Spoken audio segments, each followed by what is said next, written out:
Hey everyone, this is Chip from NephilimGaming.com. Welcome to part 3 of the Newbie's video guide to Guild Wars 2, Basic Combat. If you've never played an MMO before, don't worry, you actually have less work to do as there's nothing for you to unlearn. For the rest of you, let's start with talking about what's different from other games you may have played. First, you do not need a target. You can certainly choose a target, and it may help you with certain attacks, a melee charge, for example, and pretty much all ranged combat if you intend to shoot and move, but it's not necessary, and in some cases, it can actually make your life more difficult. Second, there's no auto attack, at least not in the sense you're used to. Every weapon has a base attack. You'll find that here in the first slot. It rotates through 3 attacks, and as long as the previous attack landed on your target, the next will fire, and it will continue to cycle until your target is dead or an attack misses. If your attack misses, it will pause in the cycle, and you will have to reposition and reactivate the attack. Third, the game does not warn you when you are out of range. If you press an attack button, it will fire regardless of whether you can hit anything with it. If that incurs a cooldown on the ability, so be it. You've essentially wasted that ability. This can work in your favor, however, as moving about and dodging attacks can cause your opponent to miss you as well. Fourth, NPC AI is slightly more intelligent. Enemies will not always just throw themselves at you until one of you is dead.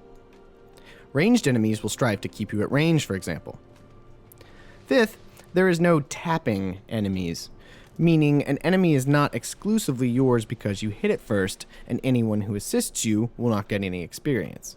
Guild Wars 2 is a game aimed at cooperation, and there is really no reason not to help out someone in a fight. You will both receive experience and credit towards any quests you may be attempting to complete. Finally, when your hit points reach 0, you are not necessarily dead. You enter a down state, and you will have new attack options that will allow you to continue to fight and perhaps get back up. Let's take a quick look at the hotbar before we begin engaging enemies. As you can see, I have changed the default hotkeys, and I recommend that you do so as well, but to whatever you feel most comfortable with. I use an ESDF movement scheme instead of WASD. The first 5 slots on your bar, which would correspond to the numbers 1 through 5 by default, are your weapon skills. The first is always your base attack with your main hand weapon. If you are using a one-handed weapon in your main hand and something else in your offhand, another weapon, a shield, whatever, the first 3 attacks will be determined by your main hand weapon and the last 2 attacks will be determined by your offhand. If you are wielding a two-handed weapon, all 5 attacks will be based off the weapon. Note that these weapon skills are unique for your profession. For example, a rifle will have very different attacks in the hands of an engineer than in the hands of a warrior. On the other side of your health globe, you will see 5 more slots. These correspond to the numbers 6 through 0 by default. In the first slot, you will always have your healing ability. The next 3 are your utility skills, which you will unlock access to as you level. The first is available at level 5, the second at level 10, and the third at level 20. The final slot is for your elite skill, which is unlocked at level 30. As you progress through the game, leveling and earning skill points, you will be able to unlock these different skills and can swap them out between combats to better customize your character's abilities, fill in gaps left by your weapon selection, or tailor your style to specific types of enemies or engagements. But let's leave that for a more advanced tutorial. As you can see, our warrior is only level 8 and has very few skills available to him. Enough talking, let's go kill stuff. First of all, we should be aware of the various types of aggression we can expect.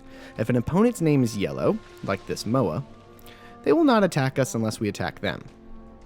However, if we are fighting another foe near them, and one of our attacks chains off our target and onto them, or they are caught in an area effect ability, they will certainly try to kill us. Note what happens when I try to engage them with my axe from outside melee range. I swing, but I don't connect, so nothing happens. If I were to use my shield bash ability and miss, you will note that it is on cooldown, and I'll just have to wait for it to come back up. Silly bird, taste my wrath.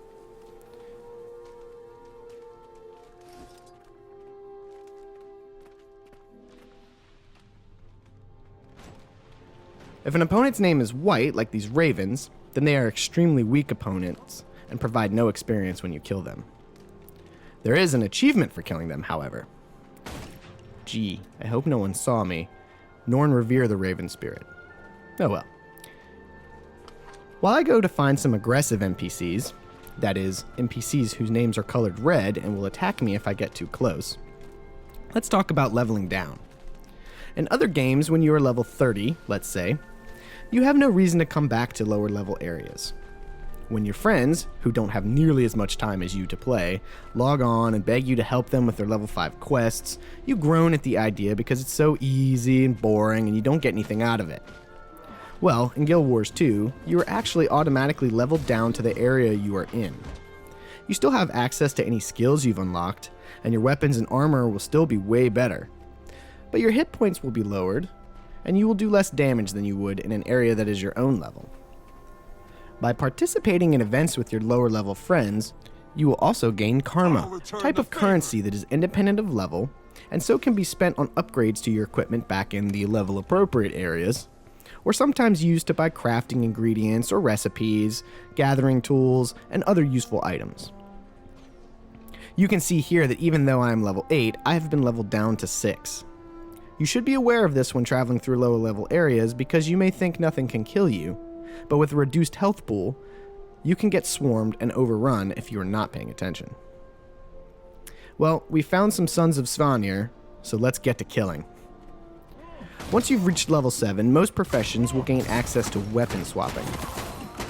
You can set up 2 weapon sets and switch between them even in the middle of combat at the touch of a button. By default, that button is the tilde key. This can allow you to chain a number of complementary abilities together if you are selective with your choices of weapon sets. In this case, I have axe and shield in one set and a rifle in the other. I can use this to kill enemies while they close and then swap to my axe and shield to deal with those in melee range, or just to combine certain abilities to increase the devastation. Each profession has a set of skill tied to the function keys. For warriors, it is a unique ability tied to a resource called adrenaline, and it is different for each main hand weapon I am using. Warriors will only need to use F1.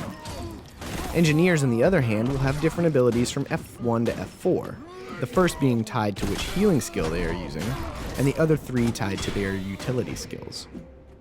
These abilities are typically very powerful with a longer cooldown than your other abilities. Should you get into any trouble, merely use your healing ability. There are no dedicated healers in Guild Wars 2, so learn to manage your own health. The last topic we need to cover is dodging. The default key command for dodge is the V key. If you are standing still, hitting the dodge key will perform some sort of backwards roll. If you combine the dodge key with the movement key, you will dodge in that direction. However, I prefer to use the double tap method, as this is easier for me. Simply press the direction key twice and you will dodge in that direction. While you are dodging, most attacks will automatically miss you, and you will be able to gain some distance on your opponent. Dodging uses endurance, which can be seen here over your health globe. Learning to effectively manage your endurance and knowing which attacks you should dodge will be key to mastering combat in Guild Wars 2. That's it for part 3 of our newbies video guide to Guild Wars 2. Thanks for checking out NephilimGaming.com, and please come back for all of your Guild Wars 2 video gaming needs.